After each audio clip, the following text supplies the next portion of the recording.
Bayangkan, Anda menaruh gaji 10 juta rupiah di rekening tabungan biasa hari ini. Setahun lagi, uang itu bukan bertambah, tapi justru menyusut. Biaya admin 15.000 per bulan berarti 180.000 setahun. Saldo Anda otomatis turun jadi sekitar 9,82 juta rupiah, itu pun belum dihitung inflasi.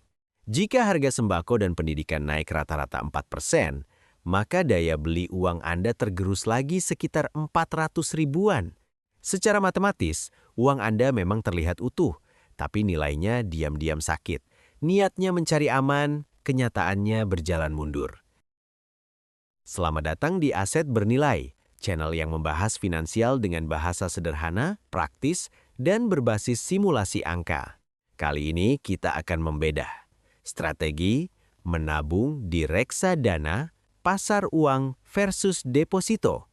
Mana paling cuan dalam setahun? Sebelum lanjut, klik subscribe dan aktifkan loncengnya supaya Anda tidak tertinggal analisis berbasis hitungan seperti ini. Karena di sini kita tidak bicara opini, kita bicara angka. Realitanya, banyak pekerja kelas menengah, terutama yang bergaji UMR, hidup dalam tekanan sandwich generation. Gaji datang, langsung terbagi untuk orang tua, cicilan, dan kebutuhan rumah tangga. Sisa uang yang mungkin hanya 1 atau 2 juta rupiah terasa sangat berharga. Karena takut berkurang, uang itu dibiarkan diam di rekening payroll. Padahal, secara logika keuangan, rekening tabungan tanpa bunga layak itu bukan aset produktif, melainkan liabilitas tersembunyi yang terus tergerus biaya dan inflasi. Sekarang kita sepakati dulu aturan mainnya. Target kita hanya 1 tahun. Dalam horizon sesingkat ini, masuk ke saham atau kripto itu terlalu spekulatif. Fluktuasinya bisa membuat nilai turun 20–30% dalam hitungan bulan. Tujuan kita bukan cari kaya mendadak, tapi mengubah uang nganggur menjadi aset produktif yang minimal mampu menjaga nilainya dari inflasi. Fokusnya bertahan dan bertumbuh stabil. Di era digital, ada 2 kendaraan yang paling sering jadi pilihan. Pertama, deposito bank digital yang sedang agresif menawarkan bunga 6–7% per tahun. Kedua, reksadana pasar uang atau RDPU yang sering dianggap rumit padahal sebenarnya sangat ramah pemula.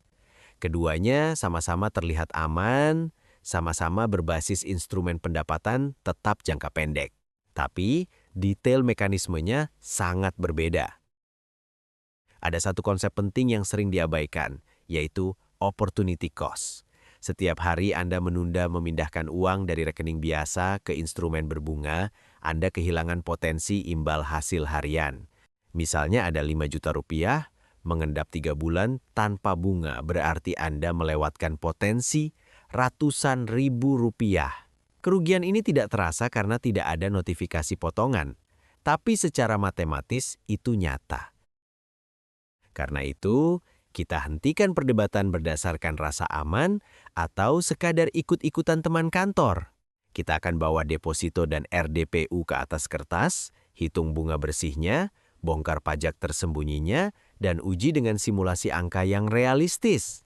Setelah melihat hitungannya secara telanjang, barulah Anda bisa memutuskan dengan kepala dingin, bukan karena fear atau greed. Sekarang kita masuk ke anatomi deposito digital. Banyak bank digital berani pasang bunga 6–7% per tahun. Angka ini jelas lebih tinggi dari bank konvensional yang rata-rata di bawah 4%. Bahkan, modalnya bisa mulai dari 1 juta rupiah saja, tidak perlu ratusan juta seperti dulu. Di atas kertas, terlihat sangat menarik. Anda taruh uang, tunggu 12 bulan, bunga cair. Sederhana, jelas, dan terasa pasti. Tapi, kita harus bedakan antara bunga kotor dan bunga bersih. Misalnya, bank menawarkan 7% per tahun. Itu angka gross.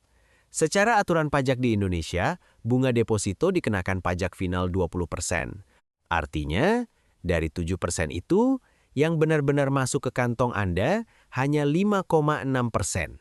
Kalau modal Anda 10 juta rupiah, bunga kotor 700.000, pajaknya 140.000, sisa bersih 560.000, brosur bilang 7%, realitanya Anda pegang 5,6%. Berikutnya soal likuiditas. Deposito berarti uang Anda dikunci selama tenor tertentu, misalnya 6 atau 12 bulan. Selama periode itu, uang tidak bisa disentuh tanpa konsekuensi. Kalau seluruh dana darurat Anda dimasukkan ke deposito, maka secara arus kas, Anda sedang membuat satu pintu keluar yang sempit. Dalam teori keuangan pribadi, ini beresiko karena hidup tidak selalu sesuai jadwal jatuh tempo bank. Sekarang, kita hitung skenario tidak ideal. Misalnya, Anda ambil tenor 12 bulan, tapi di bulan ke-5 ada anggota keluarga masuk rumah sakit, Anda butuh cairkan dana. Ketika deposito dicairkan sebelum jatuh tempo, sebagian besar bank akan mengenakan penalti, minimal bunga yang sudah berjalan hangus. Artinya, 5 bulan menunggu itu hasilnya bisa 0. Waktu sudah lewat, tapi imbal hasilnya hilang. Dari sisi laba rugi, ini kerugian opportunity cost yang nyata. Ada juga aspek penjaminan LPS yang jarang dibahas detail. LPS hanya menjamin simpanan dengan bunga maksimal sesuai batas yang ditetapkan, misalnya sekitar 4,25%. Jika Anda menerima bunga 7% dari bank tertentu, secara teknis bunga itu di atas batas penjaminan. Jika terjadi sesuatu pada bank tersebut, ada risiko dana tidak dijamin penuh. Ini bukan untuk menakut-nakuti, tapi untuk memahami bahwa return tinggi selalu datang dengan syarat tertentu. Soal bunga majemuk, banyak orang mengira deposito otomatis compound. Faktanya tidak selalu. Anda harus mengaktifkan fitur ARO, automatic rollover, agar pokok dan bunga digulung kembali. Jika tidak, bunga akan masuk ke rekening tabungan biasa, lalu bisa saja terpakai dan bahkan tergerus biaya admin. Tanpa disiplin teknis seperti ini, efek bola salju tidak terjadi optimal. Kesimpulannya, deposito adalah instrumen dengan kepastian angka yang kuat. Anda tahu persis berapa persen, tahu kapan jatuh tempo. Namun, kepastian ini dibayar dengan pajak final 20% dan fleksibilitas yang rendah. Jika perencanaan arus kas Anda meleset sedikit saja, deposito bisa berubah dari alat pengaman menjadi beban likuiditas. Jadi, sebelum tergoda angka 7%, pastikan Anda sudah menghitung bersihnya dan siap dengan konsekuensinya. Sekarang kita bedah reksadana pasar uang atau RDPU dengan cara yang sangat sederhana. Banyak orang takut duluan karena istilahnya terdengar teknis. Padahal konsepnya simpel. Anda dan ribuan investor lain patungan dana, lalu manajer investasi mengelola uang itu ke instrumen pasar uang seperti deposito korporasi skala besar dan surat utang negara jangka pendek di bawah 1 tahun. Ibaratnya, Anda ikut membeli deposito versi grosir yang bunganya tidak bisa diakses nasabah retail biasa. Keunggulan paling keras dari RDPU ada pada sisi pajak. Keuntungan reksadana bukan objek pajak bagi investor, jadi kalau aplikasi menunjukkan kinerja historis 5,5% per tahun, itu angka bersih yang benar-benar menjadi kenaikan nilai aktiva bersih Anda. Tidak ada potongan 20% seperti deposito. Kalau Anda dapat 600.000, maka 600.000 itu utuh masuk ke nilai aset tanpa pajak siluman di belakang layar. Soal likuiditas, RDPU jauh lebih ramah untuk kelas menengah yang arus kasnya dinamis, tidak ada tenor, tidak ada tanggal jatuh tempo. Anda bisa tarik sebagian misalnya 2 juta rupiah saja dan sisanya tetap diinvestasikan. Tidak ada penalti, tidak ada bunga hangus. Ini yang membuat RDPU sangat ideal sebagai tempat parkir dana darurat. Karena fungsi utamanya menjaga fleksibilitas sambil tetap menghasilkan imbal hasil. Mekanisme pertumbuhannya juga menarik. Nilai aktiva bersih RDPU bergerak naik hampir setiap hari, termasuk akhir pekan karena efek perhitungan bunga berjalan. Keuntungan hari ini otomatis menjadi tambahan modal untuk dihitung lagi esok hari. Anda tidak perlu mengaktifkan fitur khusus seperti ARO. Sistemnya sudah otomatis menciptakan efek kompaun harian yang senyap tapi konsisten. Banyak yang masih berpikir investasi harus modal besar. RDPU menghancurkan mitos itu. Dengan 10.000 atau 100.000 rupiah pun sudah bisa mulai. Ini penting secara psikologis. Anda tidak perlu menunggu terkumpul 5 juta rupiah baru bergerak. Justru dengan nominal kecil, Anda bisa membangun kebiasaan dan membiarkan waktu yang bekerja memperbesar angka secara bertahap. Tetap harus objektif, RDPU bukan tanpa kekurangan. Pencairannya tidak real time seperti tarik tunai di ATM. Biasanya butuh 1-2 hari kerja bursa, dikenal dengan istilah T+1 atau T+2. Artinya, kalau Anda jual hari Senin, dana bisa masuk Selasa atau Rabu. Namun justru jeda ini sering menjadi rem alami agar kita tidak impulsif menggunakan uang untuk belanja yang tidak perlu. Secara efisiensi pajak dan fleksibilitas administrasi, RDPU memangkas banyak kerumitan perbankan. Tidak ada kontrak berulang, tidak ada penalti pencairan, tidak ada pajak final. Fungsinya jelas, menjaga nilai aset tetap produktif, dan lincah menghadapi kebutuhan mendadak. Sekarang pertanyaannya, bagaimana kalau kita adu angka konkret antara deposito dan RDPU dalam satu simulasi nyata? Sekarang kita masuk ke simulasi konkret. Bayangkan Anda baru menerima THR, bonus tahunan, atau mungkin komisi proyek sebesar 12 juta rupiah. Uang ini tidak akan dipakai dalam 1 tahun ke depan. Kita asumsikan kondisi ideal, dana benar-benar diendapkan penuh selama 12 bulan, tidak disentuh sama sekali. Kita akan adu mekanisme bunga deposito digital dan RDPU di atas kertas dengan angka yang realistis. Opsi pertama, deposito digital dengan bunga promo 7% per tahun. Modal 12 juta rupiah dikalikan 7% menghasilkan bunga kotor 840.000 rupiah. Tapi kita belum selesai, karena ada pajak final 20%. Pajaknya Rp168.000.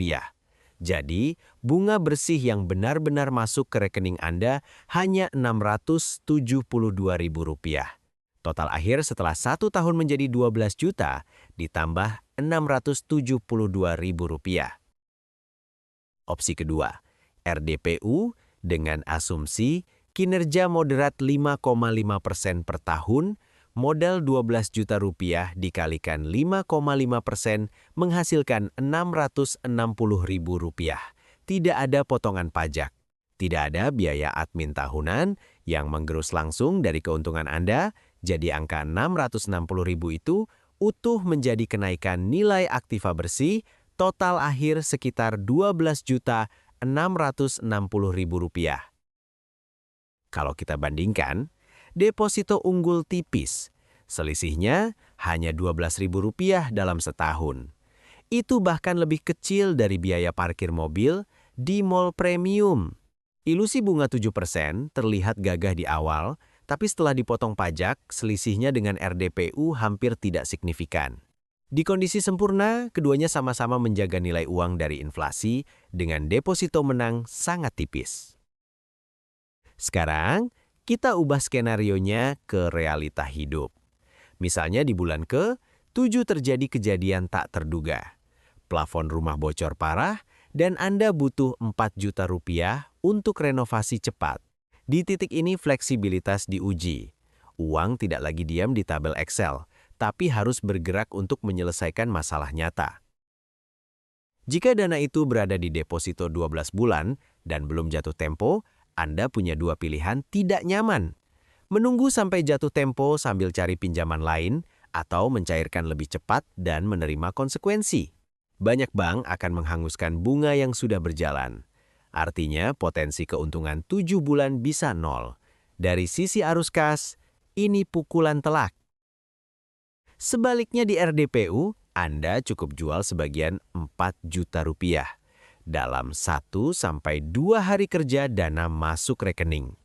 Sisa 8 juta rupiah tetap berada di RDPU dan terus menghasilkan imbal hasil harian. Keuntungan bulan pertama sampai bulan ke-7 7 tetap menjadi milik Anda. Jadi untuk dana yang benar-benar pasti tidak akan disentuh, deposito bisa dipertimbangkan. Tapi, jika hidup Anda masih dinamis dan penuh kemungkinan, fleksibilitas RDPU bekerja seperti asuransi untuk menjaga arus kas tetap sehat. Sekarang kita pakai skenario yang lebih realistis. Sangat jarang orang punya 12 juta rupiah tunai menganggur. Mayoritas dari kita adalah pejuang gaji bulanan. Jadi kita simulasikan metode DCA, Dollar Cost Averaging, menyisihkan 1 juta rupiah setiap bulan selama 1 tahun. Total modal pokok yang terkumpul tetap 12 juta rupiah, tapi cara masuknya bertahap bukan sekaligus di awal. Coba bayangkan, jika metode ini dipaksakan ke deposito, setiap bulan Anda harus membuka kontrak deposito baru 1 juta rupiah dengan tenor masing-masing 12 bulan. Artinya, akan ada 12 billet berbeda dengan tanggal jatuh tempo yang berbeda-beda. Secara administrasi ini merepotkan. Banyak orang akhirnya menyerah, dan uang 1 juta rupiah itu hanya diam di rekening tabungan biasa, menunggu cukup besar dulu. Belum lagi kalau Anda butuh sebagian dana di tengah jalan. Katakan bulan ke-8 Anda perlu 2 juta rupiah. Anda harus memilih deposito mana yang dicairkan dengan risiko bunga berjalan hangus. Secara teknis bisa dilakukan, tapi tidak praktis untuk pola menabung rutin. Deposito memang didesain untuk dana yang sudah siap diam, bukan untuk setoran cicilan bulanan yang dinamis. Sekarang, bandingkan dengan RDPU. Anda cukup top up 1 juta rupiah setiap bulan ke produk yang sama. Tidak ada kontrak baru, tidak ada tanggal jatuh tempo berbeda. Dana bulan pertama langsung bekerja, bulan kedua masuk dan ikut bergabung, begitu seterusnya. Semua menyatu dalam satu nilai aktiva bersih yang terus bertumbuh dan otomatis menciptakan efek bunga berbunga. Mari kita hitung kasar. Dengan asumsi imbal hasil 5,5% per tahun dan setoran 1 juta rupiah tiap bulan, karena dana masuk bertahap maka bunga yang didapat tidak penuh 5,5% dari 12 juta rupiah. Secara estimasi, di akhir tahun total laba bersihnya sekitar 300 sampai 350 ribu rupiah. Jadi, Anda punya 12 juta rupiah pokok ditambah sekitar 350 ribu rupiah keuntungan bersih.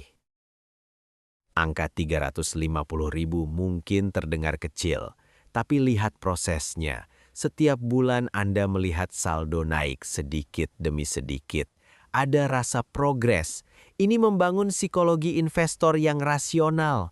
Daripada uang sisa gaji habis karena lifestyle creep, lalu saat darurat Anda terpaksa pakai pay later dengan bunga belasan sampai puluhan persen, jauh lebih sehat mengunci cash flow itu ke aset produktif yang liquid.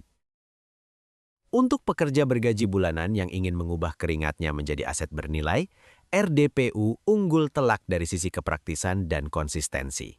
Tidak ribet, tidak perlu mikir tanggal jatuh tempo, dan tetap memberikan imbal hasil bersih tanpa pajak. Dalam skema cicilan seperti ini, kemudahan eksekusi seringkali jauh lebih penting daripada selisih persen kecil di atas kertas. Sekarang kita geser cara berpikirnya. Berhenti mencari jawaban hitam putih mana yang paling hebat. Literasi finansial yang matang bukan soal fanatik pada satu instrumen, tapi soal menempatkan uang sesuai fungsi dan tanggal pakainya. Uang itu seperti karyawan, masing-masing harus punya job desk yang jelas. Kalau semua ditaruh di satu tempat tanpa strategi, risiko justru menumpuk di satu titik. RDPU sangat cocok dijadikan garda depan, khusus untuk dana darurat. Uang yang fungsinya menjaga Anda dari risiko PHK, biaya rumah sakit, atau kebutuhan mendadak lain harus punya dua syarat, liquid dan relatif stabil. RDPU memenuhi dua hal ini. Imbal hasilnya mungkin hanya sekitar 5%, tapi itu cukup untuk melawan inflasi ringan sambil tetap fleksibel saat dibutuhkan. Lalu, di mana posisi deposito digital? Gunakan deposito sebagai gembok paksaan untuk dana dengan tujuan yang sudah pasti waktunya. Misalnya Anda tahu 10 bulan lagi harus bayar uang pangkal sekolah anak atau 1 tahun lagi bunga KPR masuk fase floating. Dana itu memang tidak boleh disentuh. Di sini penalti deposito justru berfungsi sebagai pagar agar Anda tidak tergoda memakainya untuk konsumsi impulsif. Kita juga harus jujur pada realita. Imbal hasil 5-7% tidak akan membuat Anda bisa membeli rumah dalam waktu singkat. Fase 1 tahun ini adalah fase membangun pertahanan, bukan fase mengejar return agresif. Fokusnya menjaga nilai aset tetap utuh dan arus kas tetap sehat. Setelah fondasi kuat, barulah Anda bisa naik kelas ke instrumen dengan potensi imbal hasil lebih tinggi. Ada detail kecil yang sering diabaikan, biaya tersembunyi. Jangan sampai keuntungan RDPU Anda terkikis hanya karena sering transfer antar bank dengan biaya Rp6.500 berkali-kali. Manfaatkan BI-Fast atau kanal gratis agar setoran bulanan tetap efisien. Dalam konsep laba rugi pribadi, kebocoran kecil yang berulang bisa menggerus hasil setahun penuh. Tetap ingat, mesin utama kekayaan bukan berasal dari bunga deposito atau RDPU. Mesin utamanya adalah active income Anda, gaji, bonus, atau omzet usaha. Instrumen pasar uang ini fungsinya seperti brankas anti bocor. Ia menjaga agar hasil kerja keras Anda tidak tergerus inflasi dan tidak habis oleh kebiasaan konsumtif yang tidak disadari. Dan satu hal paling penting, disiplin adalah mata uang tertinggi. Produk terbaik sekalipun akan menghasilkan nol jika Anda tidak konsisten menyisihkan dana. Konsistensi bulanan, walau nominalnya kecil, akan mengalahkan pemburu bunga promo musiman yang hanya aktif saat ada rate tinggi, lalu berhenti menabung setelahnya. Strategi yang sederhana tapi dijalankan terus-menerus selalu lebih kuat daripada strategi rumit yang tidak dieksekusi. Sekarang kita masuk ke langkah yang benar-benar bisa Anda eksekusi. Malam ini juga, buka aplikasi M-Banking Anda. Cek saldo yang mengendap. Jika ada dana lebih dari kebutuhan hidup 1 bulan yang hanya diam tanpa bunga berarti, itu uang sedang bekerja mundur. Setiap hari nilainya tergerus inflasi. Jangan tunggu momen sempurna. Identifikasi nominalnya dan siapkan untuk dipindahkan besok pagi. Langkah kedua, pilih kendaraannya. Jika tujuan Anda fleksibel untuk dana darurat, unduh aplikasi reksadana resmi yang terdaftar OJK dan pilih produk RDPU dengan rekam jejak stabil. Jika dananya memang punya tanggal pakai yang pasti, manfaatkan fitur deposito di bank digital dengan rate kompetitif. Proses registrasi sekarang full online, cukup eKTP dan verifikasi wajah. Tidak ada alasan menunda karena ribet. Langkah ketiga, aktifkan algoritma disiplin. Jangan menabung dari sisa gaji di akhir bulan, karena biasanya tidak pernah ada sisa. Atur auto debit di H+1 setelah gajian. Begitu gaji masuk, langsung potong 10-20% ke RDPU atau deposito sesuai tujuan. Terapkan prinsip pay yourself first. Masa depan, Anda harus dibayar lebih dulu sebelum tagihan gaya hidup mengambil jatahnya. Langkah keempat, mulai dari angka psikologis yang ringan, tidak perlu menunggu punya 1 juta rupiah.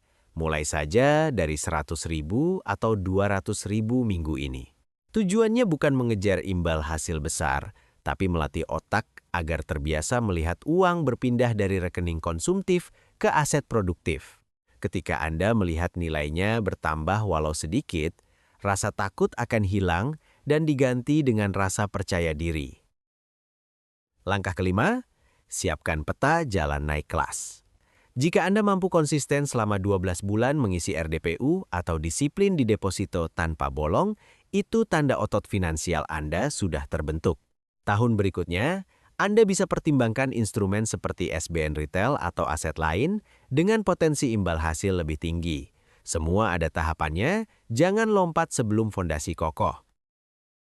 Ingat, menjadi kaya memang butuh waktu dan proses.